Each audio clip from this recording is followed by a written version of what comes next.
Welcome to the Impact Multiplier CEO podcast. If you're a chief executive or if you think like one and you want to create exponentially greater impact, then this show is for you. My name is Richard Metcalf, founder of Xquadrant. I coach some of the most successful and impressive CEOs and executive teams on the planet and help them achieve even more extraordinary results. Because no matter how successful you've been in the past, there's always a whole new level of impact available to you. So, if you're ready to play a bigger game than ever before, I invite you to join us and become an Impact Multiplier CEO. Welcome back. It's Davina Stanley here today with Richard Metcalf to talk for the last time in this series about Richard's new book, Making Time for Strategy. And today we wanted to tie some things together for you all. And I think this is going to be fun. Hi, Richard. Yeah, hi, Dav. Yeah, I think this is going to be good. We get to kind of step back and think about what are some of the key themes and trends that are behind the book and that leaders need to think about. Absolutely. Absolutely. And so we've talked about this idea of tactics, influence, mindset, and environment. And your book's got so much more to it than that, but that being the acronym for time. And your number one thing that you've talked about for a long time is this notion of the infinity trap and being hugely busy. Is that the genesis and the key thing that you want to fix to help people here? Is that the heart of all the problems? Tell us a bit about you. I think the infinity trap is what I realized was happening to leaders. Every time I spoke with a coaching client, it was like, Richard, I need to elevate my focus if I'm going to multiply my impact. I'm stuck in the weeds. And I realized that it was because of this infinity trap that we have stuff coming in all the time in a way that never existed before. We haven't learned to deal with this. As I said, you've got social media, you've got your e-commerce accounts, you've got your streaming services, all these things, email, messaging. There's no end to it, and it keeps people stuck in tunnel vision and incrementalism. And so, if you want to break through, we need to make time for strategy. We need to think about, how do I get out of this hamster wheel, which feels good and I feel I'm adding value, but actually do those things which are a bit uncomfortable, but they're going to catapult me to a new place. Yeah, absolutely.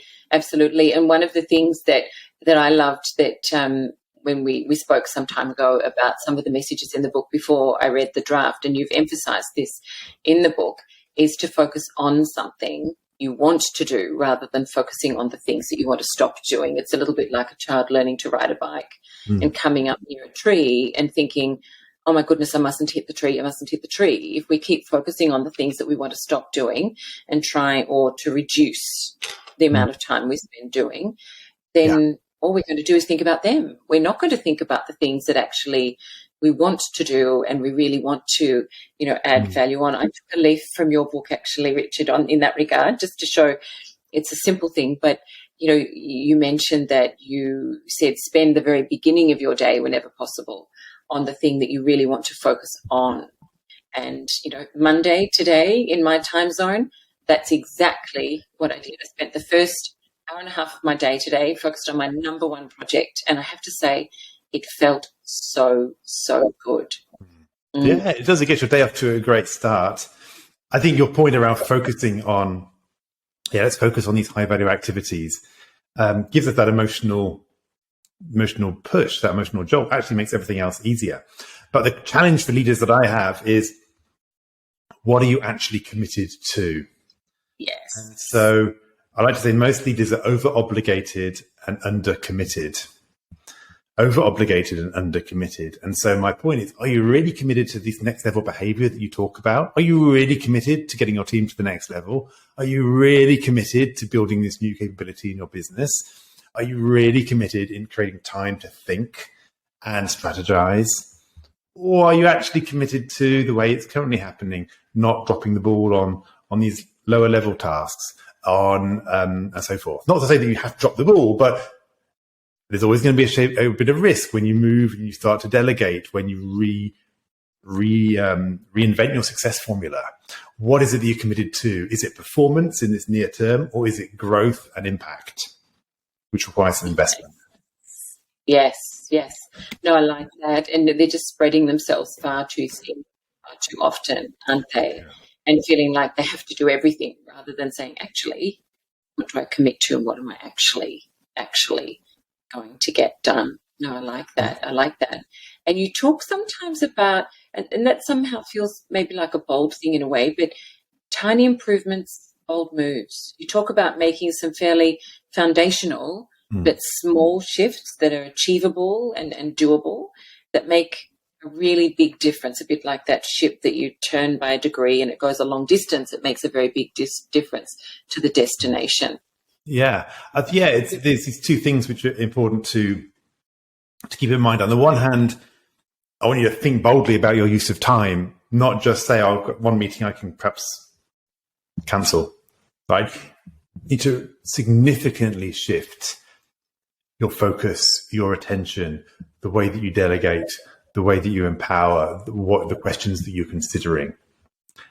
And you need to also implement that often through tiny steps. Now, when we dealt with the crash plan in the previous episode, there I really said, like, let's see how bold we can go, like in a short space of time to really clear the decks, because that's like a one-off set of discussions that you can do. But then when it comes to building the new habits, often incremental is best. Small improvements can lead to the big outcomes. But I think where you do need to be bold is that sense of, where am I trying to get to? And get really, really clear about that. And also be clear about where's the resistance going to come from. This is a journey into discomfort. If you're not being a bit uncomfortable, then it's not going to happen. Right? Yeah. We're in our comfort zone. That is the default. Inertia is the enemy.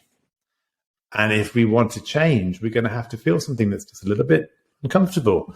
Not quite sure. Is this going to work? And that's the edge. And that's where the magic lies. Yes. And that feeling of discomfort, it's uncomfortable, isn't it? And definitely something that we like to avoid, discomfort. We're primed for it, aren't we? Yeah. Okay, so lots of fabulous things in this book. I can't recommend it highly enough, having read it. Before you dive into some sort of next steps for people so they can learn a little bit more about how they can get a sense of where they're up to in this space and some other things, is there one more big takeaway that you'd like for people? Well, I think rather than one big takeaway, I'd probably just try to summarize perhaps a couple of those the key distinctions that led me to write the book. And we talked a bit about some of these, but strategic time, it's so important. It's the number one thing that's going to determine your future, because most people, they don't have time to think enough. And so they keep doing the same thing and they get incrementalism. What I'm focused on here, is not just about how to be a bit more productive. For me, the goal is that step change in multiplying your impact. So to do that, we just talked about that. There is an inner game thing here, right? It's about leaning into your growth area, the thing which is not coming naturally to you. Otherwise, you'd be doing it. And so there's a whole range of things we could talk about there. But courage is at the heart, right? Courage and contribution, instead of kind of fear and all the people pleasing and worried about what people will think. And are we going to fail? I think actually when we get courageous and we get committed to our biggest impact, then this stuff really starts to fly. And it relates to us, and it also relates to the people around us. So this is a leadership challenge, right? When I first thought about the book, I was like, is making time for strategy, is it a bit too tactical and in the weeds? But then as I realized, this is not just a tactical issue. As we've been talking about, it's a deep leadership challenge. We talked about influence, and it goes deep. It talks about the risks that we feel we are making or not, the comfort zone we're sitting in. It's not a check the box exercise. And it has the potential to impact how we lead, the results that we create, but also in the whole business. And wouldn't it be amazing if your teams, the leaders perhaps that you manage, they have the same approach, that they're not just focused on what's right in front of them and on the day to day, but they're thinking about the same. How do I up level my team? Where do we need to cut back to reinvest in the next thing? And if you can create that loop for yourself and for your teams, then everything changes. And that's really, I think, why I wrote the book.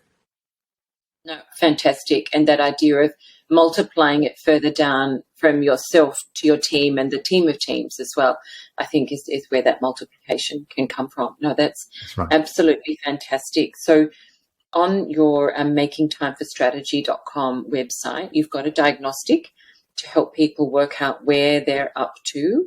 You've got a few other things there that you wanted to tell people about. What do you want to share there? Hi, this is Richard. I hope you're enjoying this conversation.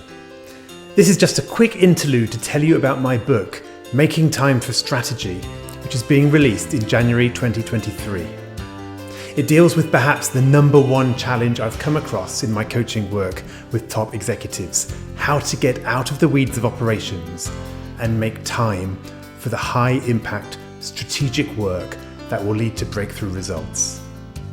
If you're serious about multiplying your impact, you do need to elevate your use of time. So I highly recommend that you head over to makingtimeforstrategy.com, where you can find out more about the book and download some free chapters. Now, back to the conversation. Well, yes. So the first thing is, obviously, if you want to go deeper into this topic, then do read the book.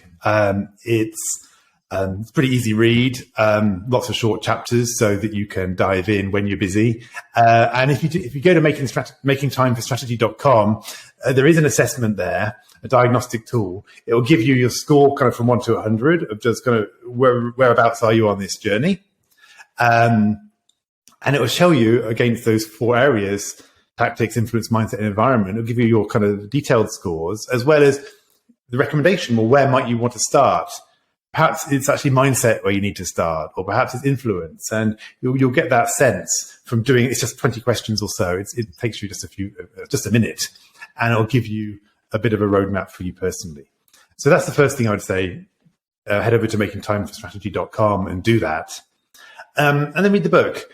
And then the question comes, okay, well, how do I actually implement this in myself, in my team, and in my organization? And we know that we've all read lots of books, and we don't always get the full benefit of the book, right? The information is one thing, the insights are one thing, but then the discipline to implement it in a busy life is another. So we've come up with three ways in which we can help individuals, teams, and organizations. And the first one is speaking, right? So at Xquadrant, either myself or some colleagues can deliver the Making Time for Strategy keynote. So we can actually inspire the people around you in your team, in your organization, to get out the weeds and give them some practical tools to quickly make a difference. So this is really seeding your whole organization with some of the key language. We've talked about how language shapes culture. And so just by getting the discussion going by somebody who's really mastered the topic and then can see that into your organization can be really powerful. So if you've got a leadership event, a company away day, or a seminar, or you want to do a lunch and learn, then that, just spending an hour or so delivering the main messages could be a great way to start the conversation. So that's the first thing, the keynote. The second is the implementation program. So this is something we're launching to actually, and we've done this in various iterations in the past, and then we've kind of updated the program based on the book and the extra insights that we developed in writing and researching the book. And the goal there is to help you or people in your team free up that time, 5 to 10 hours a week. You can decide what your level is, and let's actually set a goal, a concrete goal, and say we want to free that time up for strategic thinking and those projects that are going to lead to breakthrough results. I'm actually going to guarantee that you can deliver that, right? Because we know the process, we know what needs to work on inside of you, we know what you need to work on practically within your organization. And if you follow that process, you're going to make this happen. And so actually taking the book's insights and structuring them into more of a step-by-step process is really what that program is all about. So that's the second one, the implementation program. And the third one is really designed for leadership teams. So we call it the Leadership Team Series. It's a set of 14 workshops that actually helps your team have the important conversations needed to work and operate more strategically as a whole. Because at the end of the day, no organization can be healthier or more strategic than its number one team. And so if you're not working with your leadership team collectively and individually in that strategic way, if you're not aligned around priorities, if you're not helping each other free each other up from that lower level stuff, then it's really hard for your organization to move forward. And so we do an introductory workshop around the power of strategic time. You can even do that as a one-off. Just get the whole team really thinking about, is this important? How strategically are we currently operating? What would be different if we were to actually make some changes? Learn about the methodology, get some quick wins. That's the first workshop. And then what we do is we go into 3 other workshops. The first one is around helping the team align. So what are those strategic opportunities? What's stopping us? Right? Getting clear. What do we want to free up time for? What are we not getting to as a team? And what is actually the deeper issue that's stopping us? Then we focus on the next workshop around how we're actually going to do this. So making the hard choices. What are we still going to say no to? How do we need to change in how we operate? Build that implementation plan within the team. And then the third workshop, or well, the fourth, if you like, in the whole series, is how do we actually then create the culture of focus? So let's own as a team how we make it hard for our wider organization to think strategically or work on the breakthrough projects. How are we contributing to the noise, the distraction, and the lack of focus? And help the team come up with some simple, effective ways to create a more aligned and focused culture within the organization. So really what we're trying to do with these 3 areas is create something which works for the whole organization, the keynote, a deeper dive for individuals and the implementation program, and a deeper dive for leadership teams through the workshop series. So you don't have to do that. You can read the book and get ahead and get your learnings from that and go for it. But we just realized that often we read a book and then we're so busy, we know there's gold in there that we're not mining. And so do you either try to do it yourself, fall off the wagon, perhaps, get distracted, know there's good ideas you should do, but you didn't do them? Or do you want to like hire that private trainer and get fit, right? Do you want to have the infrastructure around you to make success inevitable? So that's really what we've tried to create with those 3 options. Yeah, fantastic. That transition from knowing to doing is huge, isn't it? And it's often not terribly difficult to do the doing. It's just, reading an enjoyable book, we get so caught away with all of the ideas, don't we, that we forget to implement. So I think that's a fabulous suite of tools for everybody. So look, I think that's fantastic. I'm really excited to see how this goes for people. And if people want more, it's makingtimeforstrategy.com. I can't recommend it highly enough. Richard, yeah, go. Sorry, I was interrupting you. Yeah, so there's 2 links, right? So there's makingtimestrategy.com, and that's probably the best place to go that you'll discover things. You can also go to the main Xquadrant website. You can go to services, and then there's Making Time for Strategy there, and you'll see the keynote and the implementation, all those things there.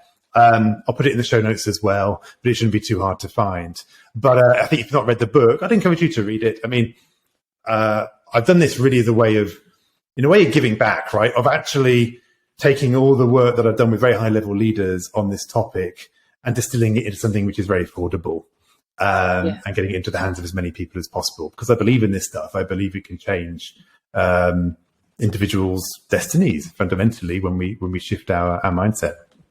Yeah, no, absolutely. Like I said, I can't recommend it highly enough. And I think you've been very, very generous with the stories and the ideas that you've put into it. So fantastic. That seems like a really great place to leave it. So great to be talking to you again about this, Richard. And I hope everyone's found it really useful. Yeah, many thanks, Dav. I look forward to speaking to you on some future season of the podcast. So we'll see what that's going to be. Absolutely. Me too. Take care. Bye now. I hope you enjoyed this conversation. Now let's talk about you. When you're in top leadership, when you're in the biggest role of your career, who supports you at a deep level as you lead others? Who helps you multiply your impact and get to the next level? If you're ready to learn more about our content, our coaching, and our community, then visit us at xquadrant.com.